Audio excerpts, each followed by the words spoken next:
I have my water, my brush, I have my paints, I have paper towels. Always make sure that you start with that. I probably have my water container not filled up all the way so that when I spill it, it will not go all over everything. I can always get more water. Alright, so first thing I need to do is deal with this. So if your paint lid is very dirty, I'm going to throw a little bit of water in here and just wipe it out a little bit.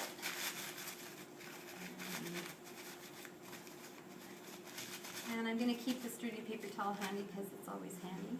And I'm going to start by softening my paints because they're all hard.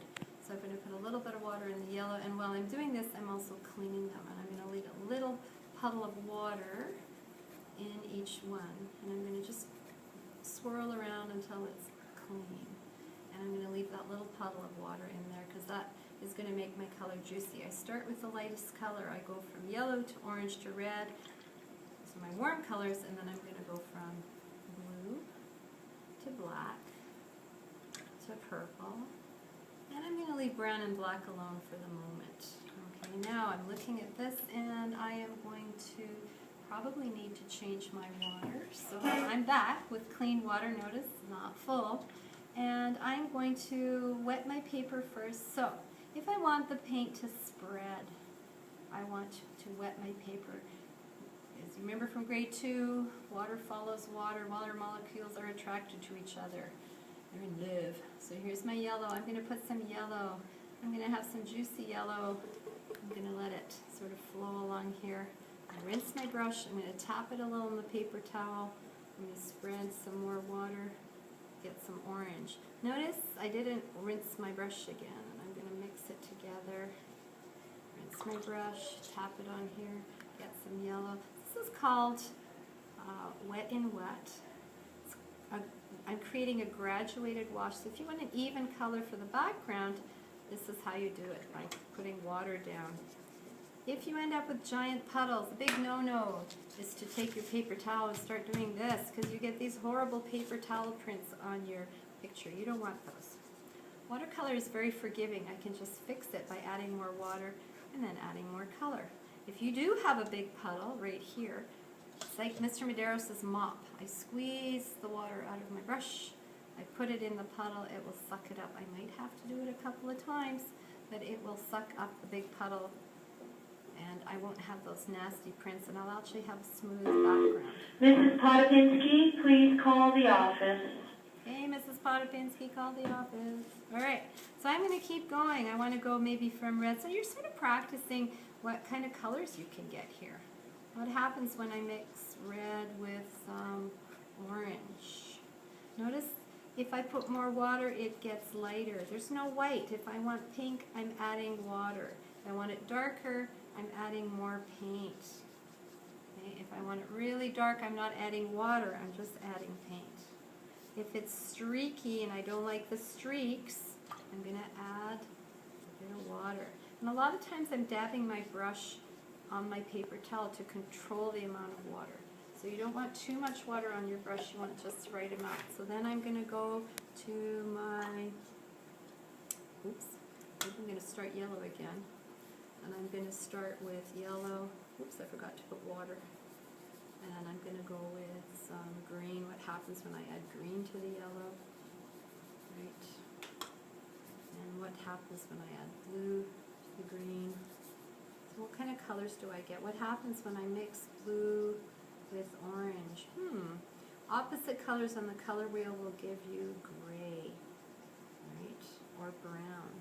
So sort of pay attention to that. So now while my paint is really watery, I'm going to sprinkle a little bit of salt on here. Actually, my paint's not watery enough. I need a lot of water for this. And that's like if you're doing a dinosaur skin texture. This would be great for speckles. So notice how much water. Ms. Orsini, please call the office. Ms. Orsini, call the office. So I'm going to sprinkle the salt, and now you have to leave that salt. And what's happening here is, I don't know if you can zoom in on this. When you see this, the salt, right away when I put the salt down, you can see a little white halo happening. The salt is absorbing the water. When it dries and I scrape the salt off, There, you can see it happening there.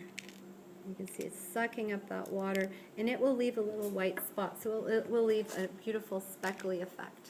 Okay, but if I put it on here, you can see that the paint's not wet, the paper's not wet enough, so that's not going to be good. It has to be really soggy and soaking wet. Okay, so that's one effect. Another thing I can do is using wax. I can create, let's say I wanted to do dinosaur scales or fish scales or some sort of scaly effect, or even, I don't know, I can't do a dinosaur head upside down, sorry. So I want to make a brown maybe, so let's try to use two opposite colors. So I'm going to put yellow on here. Oops, I've got kind of greenish. And then I'm going to throw in a little purple. Oops, I ended up with gray. So I'm thinking I'm going to throw in a little bit of red. So usually when you mix warm and cool colors, you'll end up with a sort of a brown. And I try to stay away from this brown because it's just browns that you don't mix yourself end up being kind of not very interesting.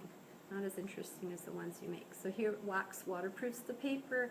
I put the color on top and the wax shows up.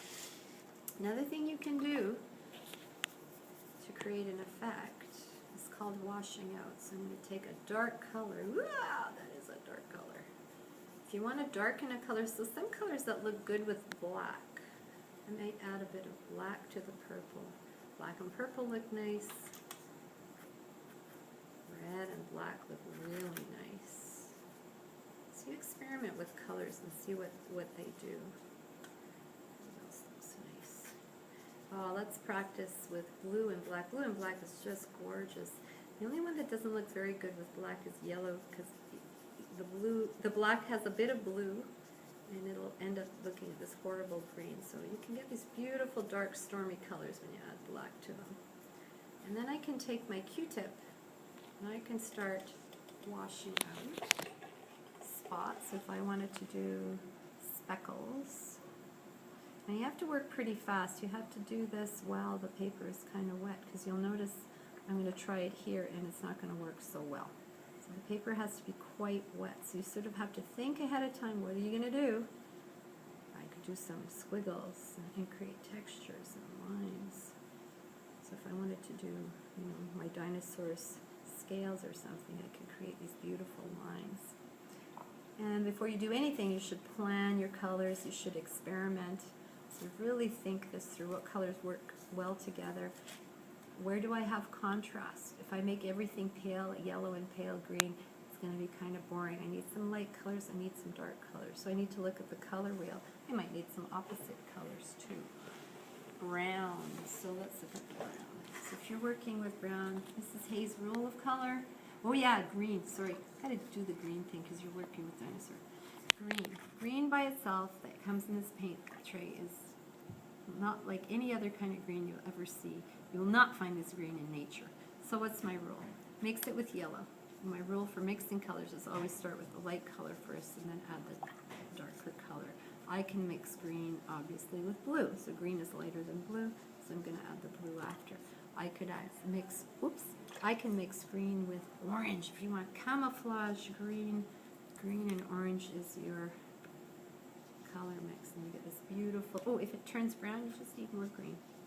You get this beautiful olive camouflage green. So there you're great. Not that dinosaurs are green. We're not sure about that one. Right, so you get this great green. You could also try, why not? Let's try it. Green and black. What would happen if we added green and some black? Ooh, you get a really dark green. Or what happens if we added green and brown? Okay, so it almost turns out to be like that green. Same thing with brown. Okay, if you're using a pre-mixed color, add another color to it. So add some blue to it. Ooh, that's a cool color. Add some, oops, broke my rule. Start with orange and then add some brown to it. So, you know, always mix your colors, see what you can get. All right? So that, I think, ooh, last thing. Sorry, Mrs. Hayes forgot. While your paper is still wet, you can create this lovely effect with saran wrap, but it has to be on a dark color and it has to be wet. All right, so you have to let it dry. And some of you that were in grade 6 remember this. And once it's dry, you lift off the saran wrap. You'll have this great sort of scaly effect too. So saran wrap is a good one too, but you have to make sure that your paper is, the paint is quite wet, your paper is, or your paint is dark, has a fairly dark color, and that your saran wrap is ready, because you can't rip off your saran wrap, because by the time you get back your paint will be dry. And that is Mrs. Hayes' quick and dirty lesson for watercolors, part 1.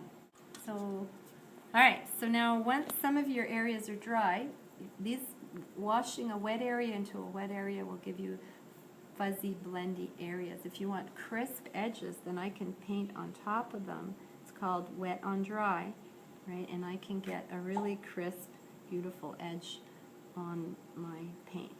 Anytime I want to get rid of an edge, and I say, oh, I don't want that edge, I want it to be softer, I'm going to rinse out my brush, I'm going to tap it on the paper towel, I'm going to rub it very gently along the edge, right, and that will soften the edge. Now if I have my puddle, when I had a puddle, I squeezed out my brush and I just sucked it up, and that got rid of the edge. So here I have an edge, and there I don't have an edge, right?